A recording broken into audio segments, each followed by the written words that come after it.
여보, 백구 저러다가 병 나는 거 아니야? 아버지가 돌아가신 후 아버지가 가장 아꼈던 백구는 완전히 다른 개가 되어버렸어요. 예전엔 그렇게 활발하고 사람 좋아하던 녀석이었는데 어느 날부터인가 마당 한 구석에 웅크리고 앉아서 하루 종일 멍하니 있기만 했습니다. 밥도 제대로 안 먹고 산책을 나가자고 해도 고개만 젓더니 다시 그 자리로 돌아가곤 했어요. 마치 아버지를 기다리는 것처럼. 시간이 지나면 괜찮아질 거라고 생각했어요. 개들도 사람처럼 슬픔을 느끼겠지만 또 적응하면서 살아가는 거 아니겠어요? 하지만 1년이 지나도록 백구는 변하지 않았습니다. 오히려 더 심해졌어요. 가끔씩 마당 한가운데서 하늘을 보고 길게 울부짖곤 했는데 그 소리를 들으면 가슴이 먹먹해졌습니다. 마치 아버지를 부르는 것 같았거든요. 그리고 그해 3월, 저희 가족의 운명을 바꿀 그날이 다가왔습니다. 아버지 일주기였어요. 가족들이 모여서 성묘를 가기로 했는데 그날따라 백구가 자꾸 눈에 밟혔습니다. 여보, 백구도 데려가는 게 어떨까? 제 아내 수경이가 조심스럽게 제안했어요. 아버지 만나면 기분이 나아질지도 몰라. 그래, 한번 데려가자. 아버지도 백구 보고 싶어 하실 거야. 성묘 당일 아침 백구한테 차에 타라고 하자 귀를 쫑긋 세웠어요. 평소 같으면 관심도 안 보였을 텐데 그날따라 꼬리를 살짝 흔들며 차 쪽으로 다가왔습니다. 백구가 나오네. 진영이도 신기해했어요. 정말 오랜만에 보는 백구의 적극적인 모습이었거든요. 아버지 산소까지는 차로 40분 정도 걸렸어요. 백구는 뒷자리에서 조용히 앉아 창밖을 바라보고 있었는데 산에 가까워질수록 점점 안절부절 못하는 모습을 보였습니다. 산소에 도착하니 바람 한 점 없이 고요했어요. 가족들은 성묘 준비를 하고 백구는 자유롭게 풀어놨죠. 백구야, 아버지한테 인사해야지. 진영이가 백구를 보며 말하자 백구가 천천히 무덤 앞에 가더니 가만히 앉아 무덤을 바라보더라고요. 한참을 아무 말도 하지 않고요. 아이고, 우리 백구, 그렇게 아버지를 좋아했는데. 가족들은 그 모습을 보고 모두 안타까워했어요. 그렇게 성묘 준비를 마저 하고 있는데 갑자기 백구가 무덤을 미친 듯이 파기 시작했어요. 백구야, 뭐 하는 거야? 저는 깜짝 놀라서 소리쳤어요. 백구는 앞발로 무덤의 흙을 격렬하게 파헤치며 낑낑거리는 소리를 내고 있었습니다. 백구 그만해. 진영이가 뛰어가서 백구를 말렸지만 백구는 전혀 멈출 기색이 없었어요. 오히려 더 격렬하게 파기 시작했습니다. 왜 저러는 거야? 수경이도 당황한 표정으로 다가왔어요. 백구의 행동은 정말 이상했습니다. 1년 동안 기력을 잃고 있던 녀석이 갑자기 이렇게 힘을 쓸 수 있다는 게 믿어지지 않았어요. 백구야, 안 돼. 제가 백구를 끌어안고 말리려 했지만 백구는 제 팔을 빠져나가 다시 무덤으로 달려갔습니다. 그리고는 더욱 필사적으로 땅을 파기 시작했어요. 형, 이상해. 백구가 이렇게까지 할 리가 없는데. 진영이 말이 맞았어요. 평소 얌전하고 말 잘 듣던 백구가 이렇게 고집을 부린 적은 한 번도 없었거든요. 결국 저희는 백구를 차에 태우고 급히 성묘를 마쳤습니다. 하지만 백구는 차 안에서도 계속 무덤 쪽을 바라보며 낑낑거렸어요. 집에 도착해서도 백구는 계속 이상했습니다. 마당을 빙글빙글 돌면서 킁킁거리더니 갑자기 하늘을 보고 길게 울부짖었어요. 그 울음소리는 평소와 달랐어요. 더 애절하고 더 간절했습니다. 그날 밤 저는 잠을 이룰 수가 없었습니다. 자꾸만 백구의 모습이 떠올랐어요. 그 필사적으로 무덤을 파던 모습, 차 안에서 계속 뒤를 돌아보던 모습. 설마 정말 뭔가 있는 건 아니겠지? 다음 날 저녁 저희 가족은 한자리에 모였습니다. 다들 어제 백구 행동 봤지? 제가 먼저 입을 열었습니다. 솔직히 말해서 뭔가 이상해. 아내도 고개를 끄덕였습니다. 진영이가 조심스럽게 말했습니다. 혹시 아버지 돌아가실 때 뭔가 이상한 점이 있었나? 그 말에 저는 잠시 멈칫했습니다. 생각해 보니까 아버지가 조금 갑자기 돌아가시긴 했어. 맞아요. 전날까지도 괜찮았는데 의사 선생님은 뭐라고 하셨어? 진영이가 물었습니다. 심장마비라고 했지. 연세도 있으시고 자연스러운 임종이라고. 그때는 그냥 그런 줄 알았어요. 아버지 연세도 많으셨고 큰 병 없이 편안하게 가신 것에 오히려 다행이라고 생각했었거든요. 근데 지금 생각해보니 좀 갑작스럽긴 했어. 그래, 나도 그때 이상하다고 생각했어. 진영이도 고개를 끄덕였습니다. 형, 혹시 백구가 뭔가 알고 있는 건 아닐까?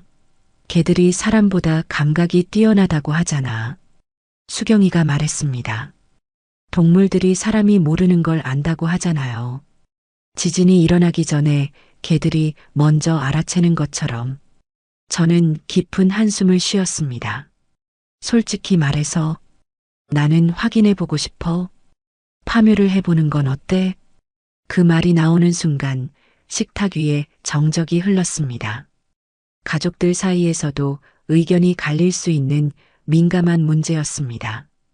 형, 그럴 필요까진 있을까? 진영이가 조심스럽게 물었습니다. 백구의 행동이 수상하긴 했지만 파묘까지 하는 건 너무 큰일 아닌가? 나도 처음엔 그렇게 생각했어. 하지만 그때를 다시 생각해봐. 1년 동안 풀 죽어 있다가 무덤에서 갑자기 그랬던 게 우연일까? 다른 게도 아니고 백구야. 백구가 얼마나 똑똑한데. 진영이가 깊은 한숨을 쉬었습니다. 형, 그럼 정말 파묘를 해야 한다는 거야? 백구가 계속 저러면 우리도 마음이 편하지 않을 거야. 우린 계속 이렇게 찝찝하게 살아갈 거라고. 차라리 한번 확인해 보자. 별일 없으면 다시 잘 묻어두면 되지. 진영이도 결국 고개를 끄덕였습니다. 그래, 생각해 보니까 형 말이 맞는 것 같아. 아버지한테는 죄송하지만 한번 해보자. 어쩌면 이게 아버지를 위한 일이지도 몰라.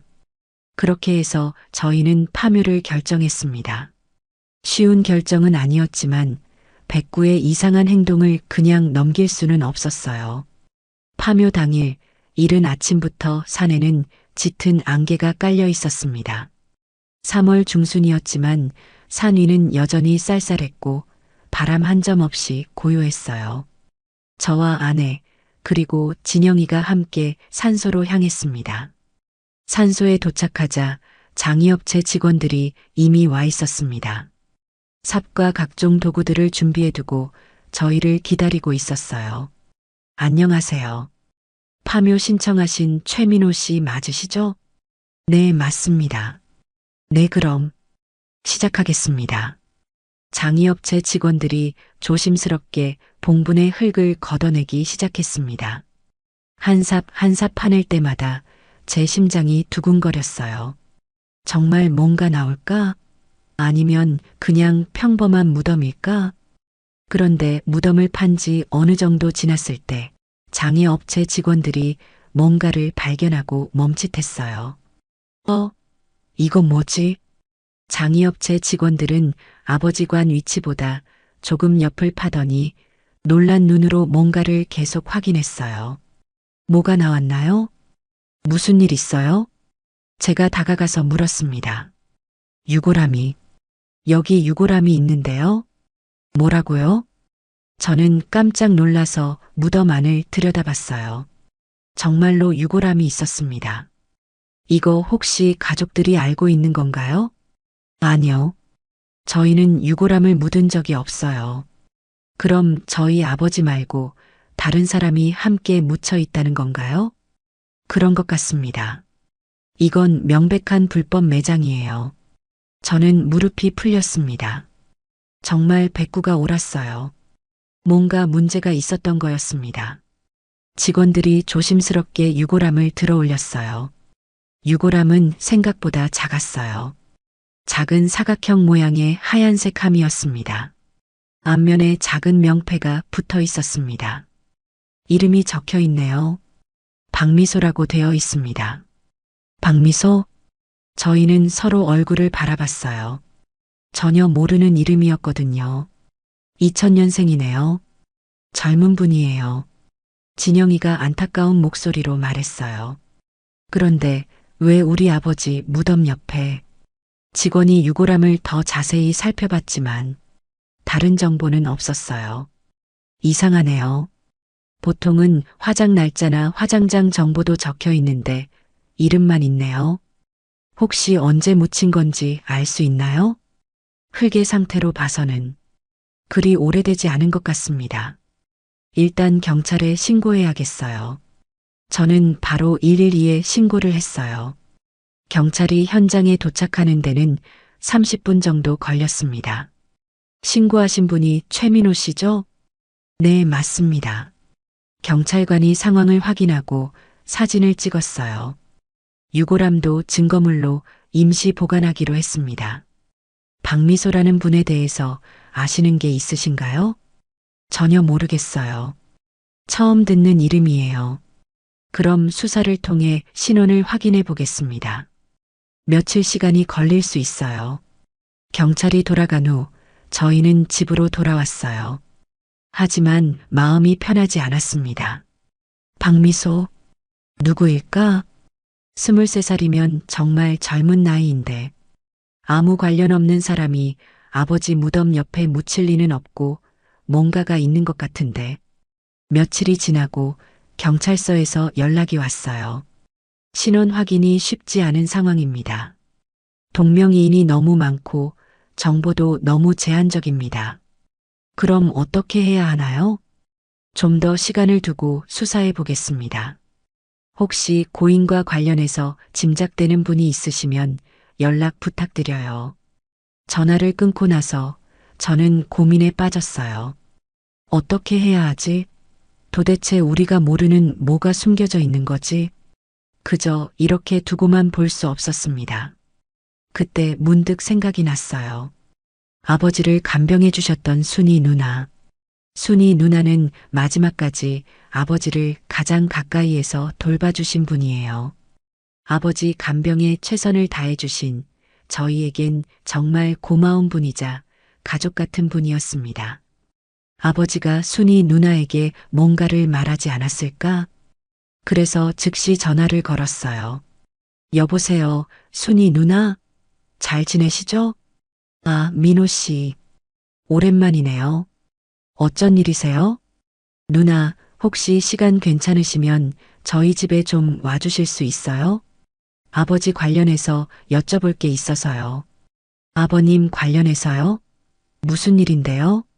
순이 누나의 목소리에 약간의 긴장감이 섞였어요. 전화로는 설명하기 어려워서 와주시면 자세히 말씀드릴게요. 별로 급한 건 아니니까 편하실 때 오세요. 그럼 조만간 갈게요. 며칠 후 순이 누나가 저희 집 배를 눌렀어요. 민호 씨 저 왔어요. 제가 일어나서 마중 나가려는데 백구가 갑자기 귀를 쫑긋 세우더니 마당으로 뛰어나갔어요. 대문을 열고 순이 누나가 들어왔고 백구와 순이 누나는 눈을 마주쳤어요. 그런데 그 순간 순이 누나의 얼굴이 확 밝아졌습니다. 어머, 백구야. 잘 지냈니? 순이 누나가 반갑게 소리치며 손을 내밀었어요. 백구는 꼬리를 살랑살랑 흔들며 순이 누나에게 달려가더니 다리에 몸을 비비기 시작했습니다. 제가 웃으며 말했습니다. 백구야, 순이 누나가 그렇게 좋아? 순이 누나는 백구를 쓰다듬으며 정말 반가워하셨어요. 우리 백구가 얼마나 기특한지. 제가 사장님 돌봐드릴 때 항상 옆에서 도와줬어요. 아이고, 여전히 잘생겼네, 우리 백구. 들어오세요. 저희는 거실로 들어갔어요. 순이 누나는 평소와 다름없이 편안한 모습이었습니다. 안녕하세요. 진영이와 아내와도 인사를 나누었어요. 정말 오랜만에 만남이라 다들 반가워했습니다. 그런데 무슨 일이세요? 아버님 관련해서 여쭤볼 게 있다고 하셨는데. 네, 사실은 저는 어떻게 시작해야 할지 망설였어요. 너무 갑작스럽게 말하면 놀라실 것 같은데. 얼마 전에 백구가 아버지 산소에서 계속 이상한 행동을 하더라고요. 그래서 파묘를 했는데 그 말을 하는 순간 순이 누나의 얼굴색이 순간적으로 변했어요. 밝던 표정이 사라지고 뭔가 긴장한 듯한 기색이 역력했습니다. 파묘요? 네, 백구가 자꾸 무덤을 파려고 해서 이상해서 확인해 봤는데 저는 조심스럽게 말을 이어갔습니다. 아버지 무덤 옆에서 유골함이 나왔어요. 그 순간이었습니다. 순이 누나가 갑자기 쿵 소리를 내며 바닥에 무릎을 꿇고 앉으셨어요. 누나, 저는 깜짝 놀라서 일어났습니다. 왜 그러세요? 하지만 순이 누나는 고개를 푹 숙인 채 떨리는 목소리로 말씀하셨어요. 정말 죄송합니다. 네. 순이 누나의 눈에서 눈물이 흘러내리기 시작했어요. 제가 잘못했어요. 누나, 무슨 말씀이세요? 일단 일어나세요. 제가 순이 누나를 부축해서 일으켜 세우려 했지만 순이 누나는 계속 바닥에 앉아 계셨어요. 안 돼요. 저는 죄인이에요. 누나, 침착하세요. 무슨 일인지 천천히 말씀해 주세요. 옆에 있던 진영이와 수경이도 놀란 표정으로 순이 누나를 바라보고 있었어요. 순이 누나는 한참을 울다가 고개를 들어 저희를 바라봤어요. 그 눈에는 깊은 후회와 절망이 가득했습니다. 그거 제가 묻은 거예요. 뭐라고요? 누나가요? 네. 제가 순이 누나는 다시 고개를 숙이며 울기 시작했어요. 왜 그런 일을? 저는 조심스럽게 물었습니다. 이유가 있으신 거죠? 누나가 아기로 그렇게 하시지 않은 걸 알아요. 괜찮으니까 진정하시고 천천히 얘기해 보세요. 순이 누나는 한참을 울다가 떨리는 목소리로 대답했어요. 그리고 그때부터 들려주신 이야기는 저희는 전혀 몰랐던 아버지와 순이 누나 사이에 숨겨진 이야기였습니다. 그리고 그날 순이 누나가 들려준 이야기에 저희 가족은 모두 할 말을 잃고 말았습니다. 지금부터 그날 순이 누나가 들려준 이야기를 들려드리겠습니다. 순이 누나에게는 박미소라는 23살 딸이 있었습니다. 미소는 태어날 때부터 심장에 구멍이 있어서 어릴 때부터 수차례 수술을 받으며 살아왔어요. 7살 때 첫 수술, 12살 때 두 번째 수술, 고등학교 2학년 때 세 번째 수술. 미소의 어린 시절은 거의 병원에서 보냈다고 해도 과언이 아니었습니다.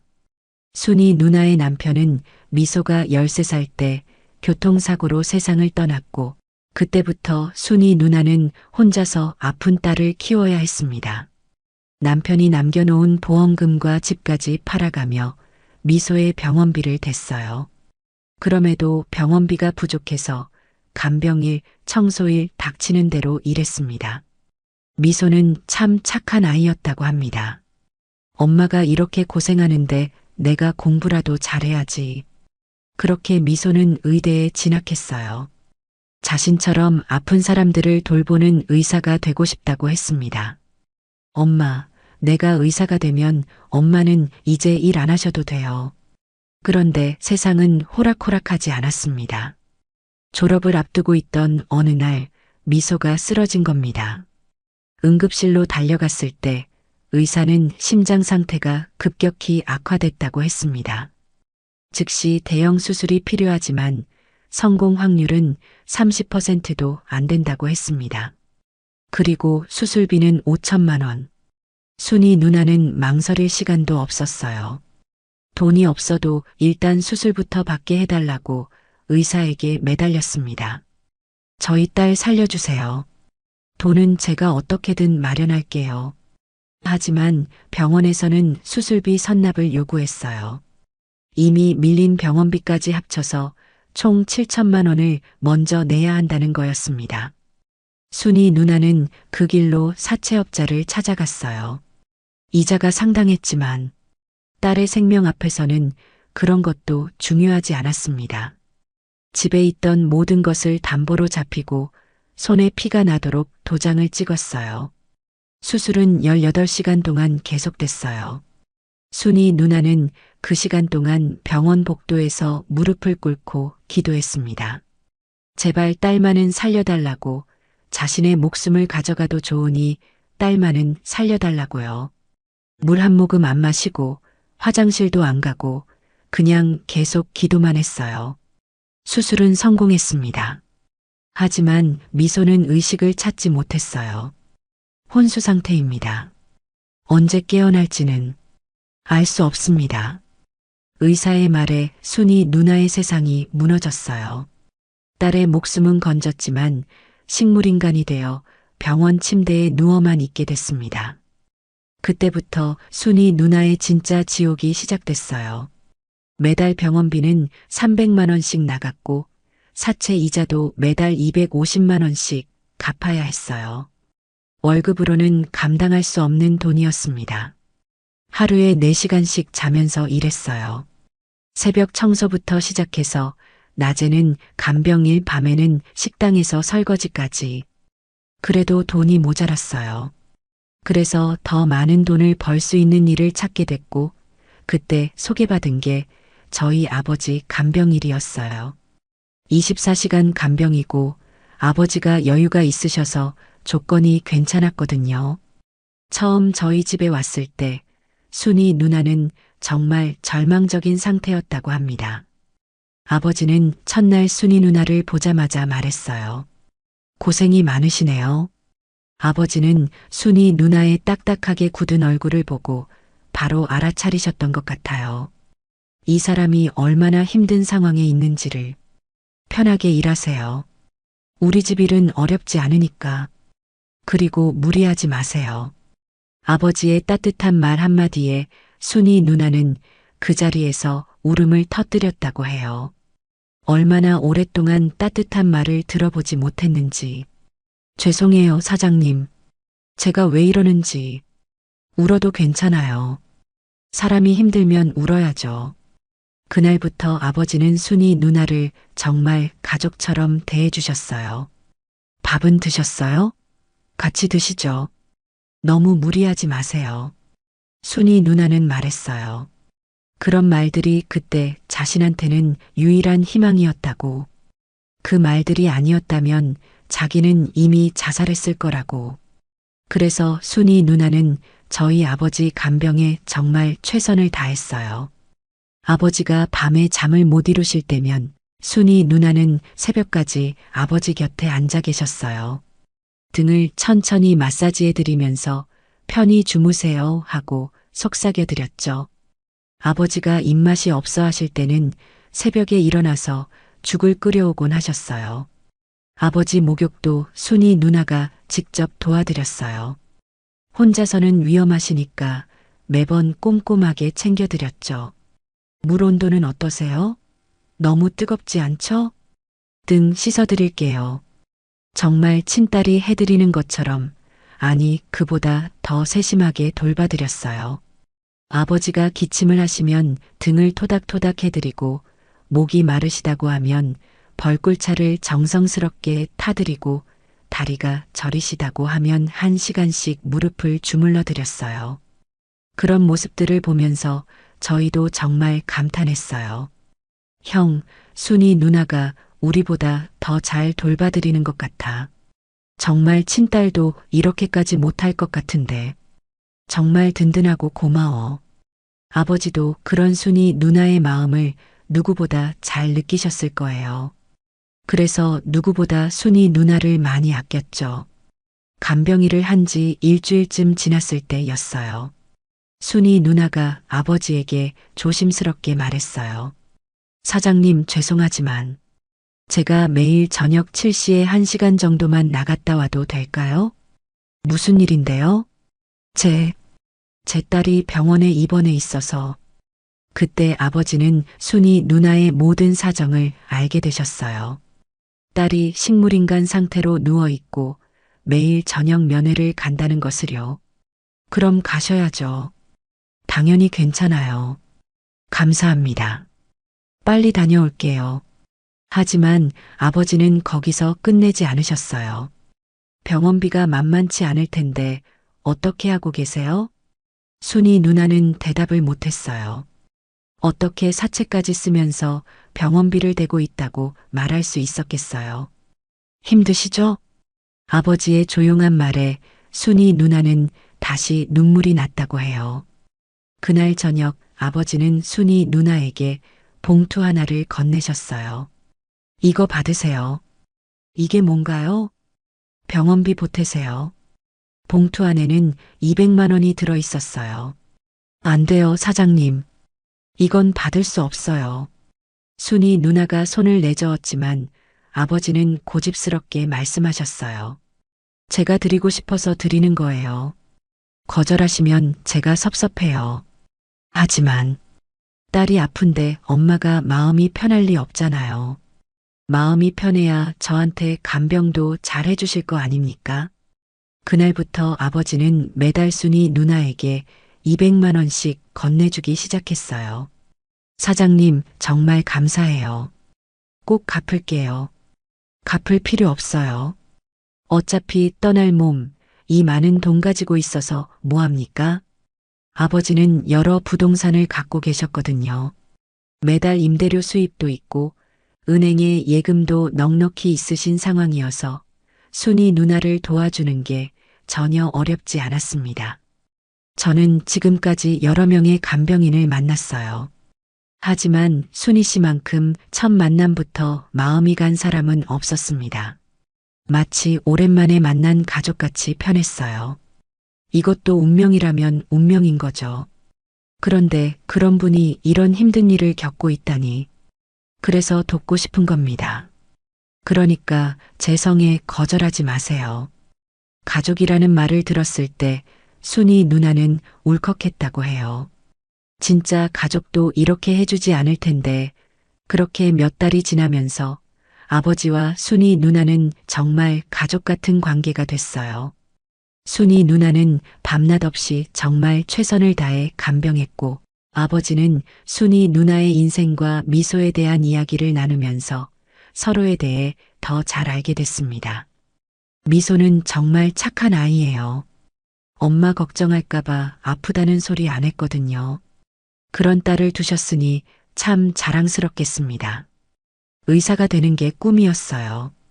자기처럼 아픈 사람들을 돌봐주고 싶다고.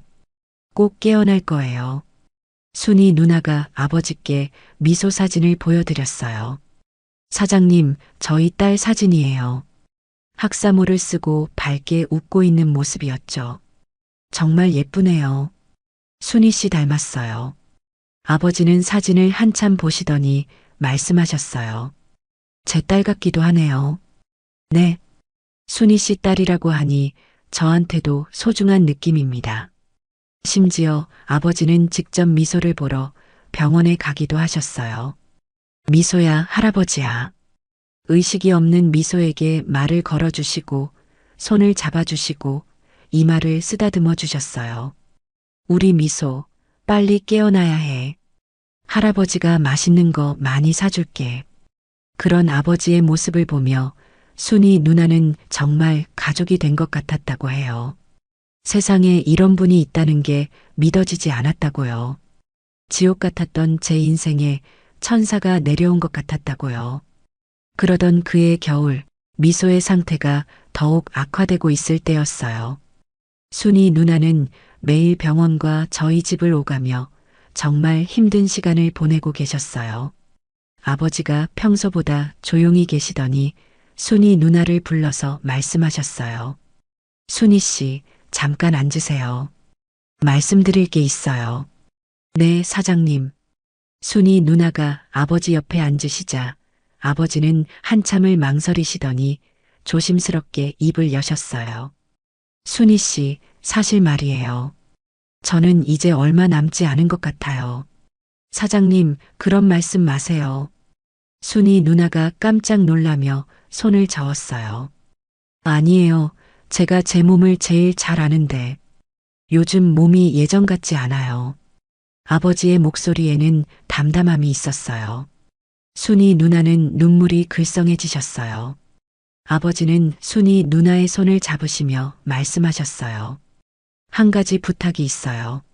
나중에 아주 나중에 말이에요. 순이 씨도 그렇고 미소도 그렇고 세상을 떠나게 되면 제 옆이 모시고 싶어요. 저희는 가족이니까요. 아버지는 아셨던 거예요. 미소가 오래 살지 못할 거고 순이 누나도 재정 상황이 여의치 않아서 자기가 떠나면 미소 장례도 제대로 못 치를 것 같았던 거죠. 그래서 그런 얘기를 하셨던 것 같아요. 아버지는 잠시 말을 멈추시더니 더욱 간절한 목소리로 말씀하셨어요. 순이 씨, 혼자 힘들어하지 마세요. 세상에 혼자 남겨진다고 생각하지도 마세요. 우리 가족이 있잖아요. 민호와 진영이도 순이 씨를 정말 좋아해요. 제가 없어도 저희 아들들이 순이 씨를 잘 챙겨드릴 거예요. 사장님, 저는 정말 순이 누나는 말을 잇지 못하고 울기만 하셨어요. 울지 마세요. 제가 감히 그런 곳에 감이라는 말씀 마세요. 우리 가족인데 당연한 거예요. 아버지는 미소를 지으시며 말씀하셨어요. 순이 씨 덕분에 제 마지막 시간이 이렇게 행복해요. 혼자였다면 얼마나 외로웠을까요? 그리고 미소 때문에도 제 마음이 따뜻해요. 제가 못다 키워본 딸을 가진 기분이에요. 저는 어떻게든 순이 씨와 미소를 끝까지 책임지고 싶습니다. 그게 제 마지막 바람이에요. 사장님, 그러니까 약속해 주세요.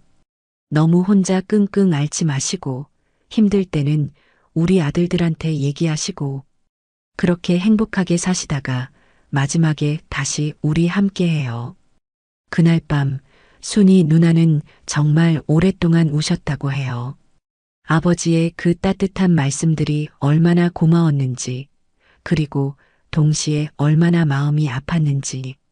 하지만 그 약속은 지켜질 수 없었어요.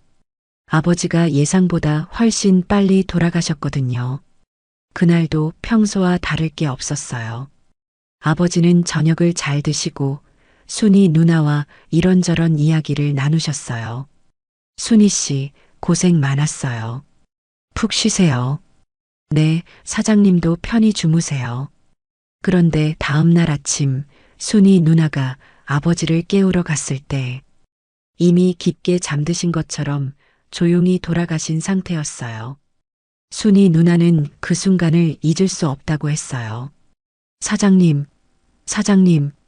아무리 불러도 대답이 없었어요. 그 모든 과정이 꿈 같았다고 해요. 장례식에서 순이 누나는 정말 많이 울었어요. 제가 못 돌봐드렸어요. 순이 누나는 자책했어요. 만약 자신이 더 세심하게 살폈다면, 뭔가 이상한 징조를 미리 알아챘다면. 하지만 저희는 오히려 순이 누나를 위로했어요. 누나가 아버지를 가장 잘 돌봐줬어요. 정말 감사해요. 아버지도 누나 만나서 정말 행복하셨을 거예요. 그러니까 그만 안타까워하세요. 그렇게 장례식이 끝나고 순이 누나는 혼자가 됐어요.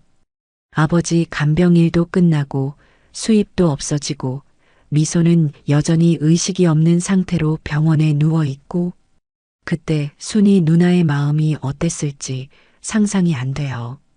세상에서 가장 의지하던 분을 잃고 경제적으로도 막막하고 딸은 깨어나지 못하고 그리고 한 달 후 미소가 세상을 떠났어요.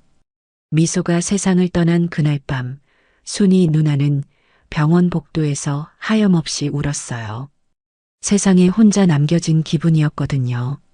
미소 장례를 치러야 하는데 돈도 없었어요. 통장에 남은 돈은 고작 20만 원 정도였어요. 장례식장에 문의해 보니 가장 작은 빈소라도 300만 원은 들어간다고 했어요. 관가, 수의가, 화장비까지 합치면 500만 원은 넘을 거라고 했습니다. 결국 순이 누나는 가장 간소하게 장례를 치르기로 했어요. 빈소도 없이 화장장에서 바로 화장하는 것으로요. 미소야, 엄마가 이것밖에 못 해줘서 미안해. 화장장에서 미소에게 마지막 인사를 할 때 순이 누나는 정말 많이 울었어요. 화장을 마치고 유골함을 받았을 때 직원이 물어봤어요. 유골은 어떻게 하실 건가요? 봉안당에 모시시겠어요? 봉안당이 얼마나 해요? 가장 저렴한 곳도 300만 원 정도 하고 보통은 500만 원에서 1000만 원 사이예요. 순이 누나는 절망했어요. 그런 돈이 어디 있겠어요? 혹시 집에 둬도 될까요? 물론 가능하시죠. 집으로 돌아와서 순이 누나는 미소의 유골함을 안고 하루 종일 울었어요. 하지만 집조차도 안전하지 않았어요. 사채업자들은 계속 전화를 걸어왔고 집 월세도 밀렸어요. 집마저 나가야 할 상황이 된 겁니다. 그때 갑자기 아버지 말씀이 떠올랐어요. 처음에는 아무리 그래도 그건 아닌 것 같다라고 생각하셨대요. 아무리 사장님이 그렇게 말씀하셨다고 해도 같은 가족도 아니고 저희한테 연락하기에도 염치 없고요. 하지만 며칠이 지나도 대안이 없었어요. 미소 유골함을 들고 바닥에 나앉게 생긴 거죠. 결국 순이 누나는 자신을 설득하기 시작했어요. 사장님이 우리를 가족이라고 하셨으니까. 그날 밤 순이 누나는 미소의 유골함을 안고 산으로 향했어요. 아무도 없는 새벽 시간, 손전등 하나만 들고 올라갔어요. 아버지 무덤에 도착했을 때 순이 누나는 한참을 서 있었어요. 사장님, 저 왔어요. 죄송해요. 이렇게 밖에 할 수 없어요. 목소리가 떨렸어요. 정말 이래도 되는 건지 확신이 서지 않았거든요. 미소가 갈 곳이 없어요. 엄마가 능력이 없어서 눈물이 주룩주룩 흘러내렸어요. 미소라도 여기서 편안히 쉬어도 될까요? 그렇게 순이 누나는 아버지 무덤 옆에 작은 구덩이를 팠어요. 유골함을 조심스럽게 묶고 다시 흙을 덮었어요. 미소야, 엄마가 제대로 못해줘서 미안해. 엄마가 나중에 꼭 다시 찾으러 올게. 꼭 좋은 곳에 옮겨줄게. 사장님, 정말 죄송합니다. 그렇게 미소는 아버지 옆에 묻게 된 것입니다. 정말 죄송합니다. 제가 죄인입니다. 순이 누나의 마지막 말이 끝나고 거실에는 깊은 정적이 흘렀습니다. 저는 아무 말을 할 수가 없었어요. 목이 메어서 한마디도 나오지 않았습니다. 진영이도 고개를 숙인 채 어깨가 떨리고 있었고 수경이는 이미 눈물을 훔치고 있었어요. 이런 사연이 있었을 줄이야. 순이 누나는 여전히 고개를 숙인 채 말씀하셨어요. 정말 죄송해요. 제가 너무 이기적이었어요. 아무리 사장님이 그렇게 말씀하셨다고 해도 가족분들 몰래 그런 일을 한 게. 언니, 그런 말씀 마세요. 수경이가 먼저 말했습니다. 목소리가 떨리고 있었어요. 언니가 잘못한 게 아니에요. 이해해요. 괜찮아요. 그동안 많이 힘드셨죠? 진영이도 고개를 들었어요. 눈이 빨갛게 충혈되어 있었습니다. 저희한테 말씀하시지. 혼자 그렇게 고생하시고. 그때 백구가 조용히 일어나더니 순이 누나 앞으로 다가갔어요. 그리고는 순이 누나의 무릎에 머리를 올려놓았습니다. 백구야. 백구는 순이 누나의 손을 살짝 핥아주었어요. 누나. 제가 조심스럽게 말했어요. 아버지 말씀이 맞아요. 우리는 가족이에요. 민호 씨. 미소도 우리 딸이나 마찬가지예요. 순이 누나의 눈에서 눈물이 주룩주룩 흘러내렸어요. 제가 이렇게까지 했는데 정말 괜찮아요? 괜찮은 게 아니라 오히려 당연한 거예요. 수경이가 말했습니다. 언니가 우리 아버님을 그렇게 돌봐주셨는데 진영이가 덧붙였어요. 저희는 정말 괜찮으니까 아버지 묘 옆에 미소를 둬요. 그럼 미소도 외롭지도 않을 거고 아버지가 잘 돌봐주실 거예요. 그 말에 순이 누나는 더욱 큰 소리로 울기 시작했어요. 감사해요. 정말 감사해요. 저희도 모두 울었어요. 그 감동적인 순간에 눈물을 참을 수 있는 사람은 아무도 없었습니다. 며칠 후 미소를 아버지 곁에 안치하는 날이 왔습니다. 그날 아침 순이 누나는 일찍부터 오셨어요. 검은 한복을 곱게 차려입고 손에는 하얀 국화꽃 한 다발을 들고 계셨습니다. 미소야, 미안해. 엄마가 미안해. 순이 누나가 꽃을 바라보며 조용히 말씀하셨어요. 백구도 그날 아침부터 달랐어요. 평소보다 차분하고 경건한 모습이었습니다. 순이 누나는 한참을 아버지 무덤을 바라보셨어요. 사장님, 감사합니다. 좋은 가족을 만나게 해주셔서, 제 인생을 살려주셔서, 순이 누나의 목소리가 떨리고 있었어요. 저희도 무덤 앞에 서서 묵념했습니다. 아버지, 이제 걱정하지 마세요. 순이 누나는 저희가 잘 모실게요. 미소의 무덤은 저희가 직접 만들어줬습니다. 순이 누나는 작은 삽을 들고 계셨고 저희도 각자 도구를 준비했어요. 아버지 무덤 옆에 작은 구덩이를 파기 시작했습니다. 저희는 돌아가면서 땅을 팠어요. 30분 정도 지나자 적당한 깊이의 구덩이가 완성됐어요. 순이 누나가 유골함을 아버지 무덤 쪽으로 향하게 하며 말씀하셨어요. 미소야, 할아버지께 감사 인사드려. 그 다음에 조심스럽게 유골함을 구덩이에 안치했습니다. 순이 누나의 눈에서 눈물이 흘러내렸지만 이번에는 슬픔보다는 안도의 눈물이었습니다. 저희는 다시 흙을 덮기 시작했어요. 정성스럽게 조심스럽게 덮었습니다. 흙을 다 덮고 나서 저희는 주변을 정리했어요. 아버지 무덤과 자연스럽게 이어지도록 봉분도 조금 다듬었습니다. 순이 누나는 새로 만든 미소의 자리에 가져온 국화꽃을 한 송이 올려놓으셨어요. 미소야, 엄마가 자주 올게. 할아버지랑 잘 지내고 있어. 마지막으로 저희는 모두 함께 절을 올렸습니다. 집으로 돌아오는 길, 순이 누나는 계속 감사하다고 하셨어요. 정말 고마워요. 아니에요.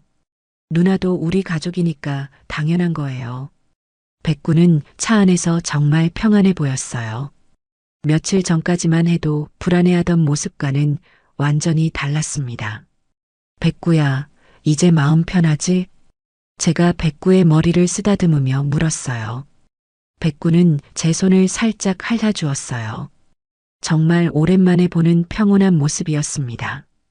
그날 저녁 순이 누나가 돌아가신 후 저희는 모두 마음이 한결 가벼워진 기분이었어요. 이제 정말 끝난 것 같아. 진영이가 말했어요. 아버지도 기뻐하실 거야. 하지만 저는 아직 하나 걱정되는 게 있었습니다. 그런데 순이 누나는 앞으로 어떻게 사실까? 사채빚도 있으시고 간병일도 끝났는데 빚이 얼마나 된다고 하셨더라? 진영이가 물었어요. 매달 200만 원은 갚아야 한다는데 200만 원? 수경이가 깜짝 놀랐어요. 형, 우리가 뭔가 도와드려야 하는 거 아닐까? 진영이가 말했어요. 나도 그런 생각이야. 저도 고개를 끄덕였어요. 고민을 좀 해보자. 어떻게 도와드려야 할지. 그로부터 일주일 정도 지난 어느 날이었어요. 아버지가 자주 보시던 불경 책들 사이에서 아버지의 일기장을 발견했어요.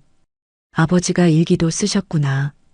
일기장을 펼쳐보니 아버지의 손글씨로 빼곡히 적혀 있었어요. 저는 바로 진영이와 아내를 불렀어요. 모두 모인 자리에서 제가 조심스럽게 읽기 시작했어요. 일기의 내용은 순이 누나에 대한 감사 그리고 미소에 대한 이야기. 모두 순이 누나가 했던 말 그대로였습니다. 아버지는 정말 순이 누나를 가족처럼 아꼈고 고마워했습니다. 저희는 그 일기를 보며 마음이 따뜻해졌습니다. 그런데 단 하나 저희가 알지 못했던, 예상하지 못했던 내용이 일기에 있었습니다. 2023년 11월 5일. 나는 이제 얼마 남지 않았다. 내가 떠나면 순희 씨는 어떻게 살아갈까? 걱정이다. 내 재산이라도 넘겨준다면 좋으련만 그건 내 자식들에게 미안한 일이라 말할 수가 없다. 고민이 많은 밤이다. 그리고 며칠 뒤 아버지는 세상을 떠나셨습니다. 형, 이거 진영이가 말했어요. 그래, 잘 됐어. 이렇게 된 거 우리가 아버지 뜻을 따라야지. 저는 바로 순이 누나에게 전화를 걸었어요.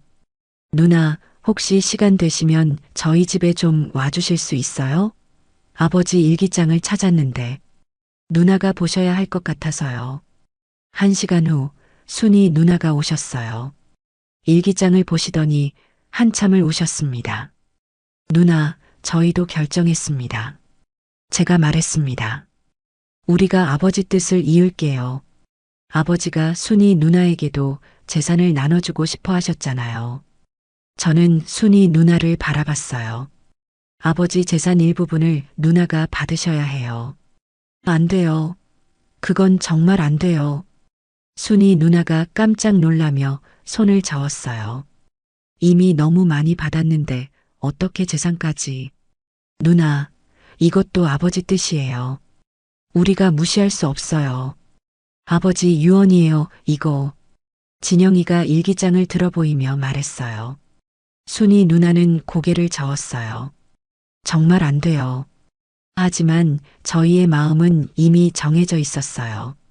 누나 거절하시면 오히려 아버지가 서운해하실 거예요. 누나는 정말 저희보다도 아버지를 잘 돌봐주셨어요. 그런 누나 때문에 저희도 든든했고요. 그리고 아버지뿐만이 아니라 저희도 누나를 가족처럼 생각해요. 그런 누나가 이렇게 힘든데 저희가 도와야죠. 그러니까 꼭 받으세요.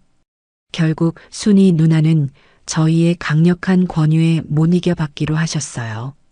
물론 재산의 일부였지만 순이 누나가 앞으로 숨통이 트일 정도의 금액이었습니다. 정말 감사해요. 어떻게 이런 은혜를. 누나, 그렇게 고마우면 열심히 사셔서 저희한테 다 돌려주세요. 순이 누나는 그 자리에서 한참을 울며 고마워하다가 자리를 떠났습니다. 그날 저희는 정말 많은 이야기를 나눴어요. 이제 정말로 모든 것이 제자리를 찾은 것 같아. 마음이 후련해. 그로부터 몇 주가 지났습니다. 순이 누나는 아버지의 유산 일부를 받으신 후 사채 빚도 모두 갚으시고 작은 아파트도 마련하셨습니다. 하지만 무엇보다 달라진 건 순이 누나의 표정이었어요. 이제서야 편안한 미소를 보였습니다. 정말 꿈만 같아요. 순이 누나가 저희 집에 놀러 오셔서 말씀하셨어요. 이런 날이 올 줄 누가 알았겠어요. 백구는 순이 누나가 오실 때마다 정말 좋아했어요. 꼬리를 미친 듯이 흔들며 달려나가서 인사를 했죠. 백구야, 누나 왔어. 어머, 우리 백구. 누나 보고 싶었어? 백구와 순이 누나는 정말 특별한 관계가 있는 것 같았어요. 서로를 정말 아끼는 게 눈에 보였거든요. 그런 모습을 보면서 저는 문득 생각이 들었어요. 어느 날 저녁 가족끼리 모여 앉아 이야기를 하고 있을 때였어요. 여보, 나 요즘 고민이 있어. 수경이가 조심스럽게 말을 꺼냈어요. 뭔데? 순이 누나 말이야. 혼자 사시잖아. 그렇지. 그리고 백구도. 우리가 다들 바쁘니까 낮에는 혼자 있는 시간이 많고. 수경이의 말에 저도 고개를 끄덕였어요. 그래서 말인데, 순이 누나와 백구가 함께 지내면 어떨까 싶어서. 진영이가 놀란 표정으로 물었어요. 그게 무슨 말이야? 순이 누나도 혼자 계시고 백구도 외로워하고 함께 살면 좋을 것 같은데? 저는 수경이의 제안을 들으며 깊이 생각해 봤어요. 사실 저도 비슷한 생각을 하고 있었거든요. 순이 누나가 혼자 지내시는 게 걱정되기도 했고, 백구가 낮에 혼자 있는 것도 안쓰러웠어요. 생각해 보니까 좋은 아이디어네. 순이 누나도 백구를 정말 좋아하시고, 맞아, 형. 진영이도 동의했어요. 한번 순이 누나 의견을 물어볼까? 며칠 후, 순이 누나가 다시 저희 집에 오셨을 때 조심스럽게 말씀드렸어요. 누나, 혹시 백구와 함께 지내실 생각 없으세요? 네, 백구요? 순이 누나가 깜짝 놀라셨어요. 저희가 워낙 바빠서 백구가 낮에 혼자 있는 시간이 많거든요. 그리고 누나도 혼자 계시고, 백구도 누나를 정말 좋아하고, 누나도 외롭지 않으실 테고, 서로에게 좋을 것 같아서요. 순이 누나는 백구를 바라보셨어요. 백구는 마치 대화 내용을 알아듣는 것처럼 순이 누나 곁에 다가가서 앉았습니다. 백구야, 누나랑 같이 살래? 순이 누나가 백구에게 물어보셨어요. 백구는 꼬리를 흔들며 순이 누나의 손을 하자 주었어요. 마치 그럼요. 라고 대답하는 것 같았습니다. 어머 봐요. 백구가 좋다고 하네요. 네, 좋아요. 저도 백구와 함께 있으면 정말 좋을 것 같아요. 그렇게 해서 백구는 순이 누나와 함께 살게 되었습니다. 백구가 떠나는 날 저희는 모두 아쉬웠지만 한편으론 안심이 되기도 했어요. 백구야, 순이 누나 잘 모셔드려. 제가 백구의 머리를 쓰다듬으며 말했어요. 백구는 제 얼굴을 빤히 바라보더니 작게 짖었어요. 알겠다는 듯이요. 자주 보러 올게, 백구야. 진영이도 백구를 안아주며 말했어요. 민호 씨, 진영 씨, 수경 씨, 정말 감사해요. 이제 저도 가족이 생겼네요. 그날 이후 순이 누나와 백구는 정말 행복하게 지냈어요. 일주일에 한 번씩은 저희가 순이 누나 집에 놀러 가곤 했는데 갈 때마다 정말 행복해 보였어요. 어머, 백구야. 산책 가자. 순이 누나가 말씀하시면 백구는 신이 나서 꼬리를 흔들며 따라갔어요. 백구가 정말 건강해졌네요. 제가 말했어요. 백구의 털도 윤기가 흐르고 표정도 훨씬 밝아졌어요. 저도 백구 덕분에 매일이 즐거워요. 순이 누나도 말씀하셨어요. 아침에 일어나면 백구가 반겨주고 저녁에도 함께 있어주고 정말 외롭지 않아요. 그리고 산책도 매일 하게 되니까 건강해진 것 같아요. 백구야, 순이 언니가 좋아? 수경이가 백구에게 물어봤어요. 백구는 꼬리를 흔들며 순이 누나를 바라봤어요. 정말 순이 누나를 좋아한다는 게 느껴졌습니다. 그렇게 1년이 흘렀습니다. 아버지 이주기가 다가왔어요. 그동안 저희 가족에게는 정말 많은 일들이 있었어요. 순이 누나는 이제 완전히 저희 가족의 일원이 되셨고, 백구는 순이 누나와 함께 정말 행복하게 지내고 있었습니다. 이주기 성묘 전날 밤, 저희는 모두 순이 누나 집에 모였어요. 내일 아버지 이주기네요. 제가 말했습니다. 벌써 2년이 지났다니. 정말 시간이 빠르네요. 그러게요. 정말 많은 일이 있었어요. 순이 누나가 백구를 쓰다듬으며 말씀하셨어요. 백구는 순이 누나 무릎에 머리를 기대고 편안하게 있었어요. 정말 평화로운 모습이었습니다. 백구야, 내일 할아버지 만나러 가자. 순이 누나가 백구에게 말씀하셨어요. 백구는 꼬리를 살짝 흔들어 보였어요. 아직도 아버지를 기억하고 있는 것 같았습니다. 다음 날 아침, 저희는 모두 함께 산소로 향했습니다. 순이 누나와 백구, 그리고 저희 가족 모두가 함께였어요. 3월의 산은 정말 아름다웠어요. 곳곳에 봄꽃들이 피어 있고 새들이 지저귀는 소리가 들렸습니다. 정말 좋은 날씨네요. 수경이가 말했어요. 아버님도 기뻐하실 것 같아요. 산소에 도착했을 때 저는 깜짝 놀랐어요. 무덤 주변에 작은 들꽃들이 가득 피어 있었거든요. 마치 누군가 일부러 심어 놓은 것처럼 예쁘게 피어 있었어요. 이 꽃들은 언제? 진영이도 신기해했어요. 작년에는 이런 꽃들이 없었는데 자연적으로 피어난 것 같네요. 순이 누나가 말씀하셨어요. 정말 예쁘네요. 마치 사장님이 우리를 위해 준비해 주신 것 같아요. 저희는 무덤 앞에서 차례를 지냈습니다. 아버지, 저희 왔어요. 제가 무덤에 대고 말했어요. 저희 모두 건강하게 잘 지내고 있어요. 사장님, 저도 잘 지내고 있어요. 순이 누나도 말씀하셨어요. 정말 감사해요. 미소야, 엄마도 이제 정말 행복해. 할아버지랑 함께 있어서 외롭지 않지? 그때 백구가 갑자기 일어나더니 무덤 주위를 천천히 걸어 다니기 시작했어요. 하지만 2년 전과는 완전히 달랐어요. 불안해하거나 파려고 하는 게 아니라 그냥 평온하게 걸어 다니는 거였어요. 백구가 인사하는 것 같네. 진영이가 말했어요. 백구는 무덤을 한 바퀴 돌더니 저희 앞으로 왔어요. 그리고는 무덤을 향해 앉아서 잠시 가만히 있었습니다. 정말 신기한 모습이었어요. 사장님, 백구가 인사드려요. 순이 누나가 말씀하셨어요. 백구야, 할아버지한테 잘 지낸다고 말씀드려. 백구는 한 번 더 짧게 짖었어요. 정말 말하는 것 같았습니다. 그 순간 바람이 살랑 불어왔어요. 무덤 위의 들꽃들이 바람에 흔들리면서 정말 아름다운 모습을 보여줬어요. 한참을 그렇게 있다가 저희는 일어났어요.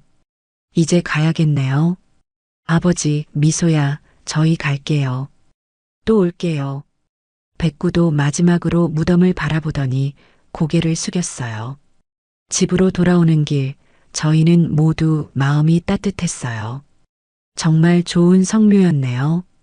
순이 누나가 말씀하셨어요. 마음이 정말 편해졌어요. 저희도요. 백구는 차 안에서 정말 평안해 보였어요. 창밖을 바라보며 편안하게 있었습니다. 그날 밤 저는 정말 많은 생각을 했어요. 2년 전 백구가 무덤을 파던 그날부터 시작된 이 모든 일들. 처음에는 정말 당황스럽고 이해할 수 없었지만 지금 생각해보니 모든 게 일어날 일이었던 것 같아요. 아버지의 마지막 소원을 이루어드리고 순이 누나와 미소를 진짜 가족으로 받아들이고 모두가 행복하게 지낼 수 있게 만드는 그 모든 계획의 중심에 백구가 있었고요. 정말 영리하고 따뜻한 녀석이었습니다. 백구야 고마워. 오늘의 이야기는 어떠셨나요? 이 이야기가 여러분의 삶에 조금이나마 도움이 됐으면 합니다. 오늘도 건강하고 행복한 하루 보내세요. 지금까지 구름 같은 이야기였습니다. 감사합니다.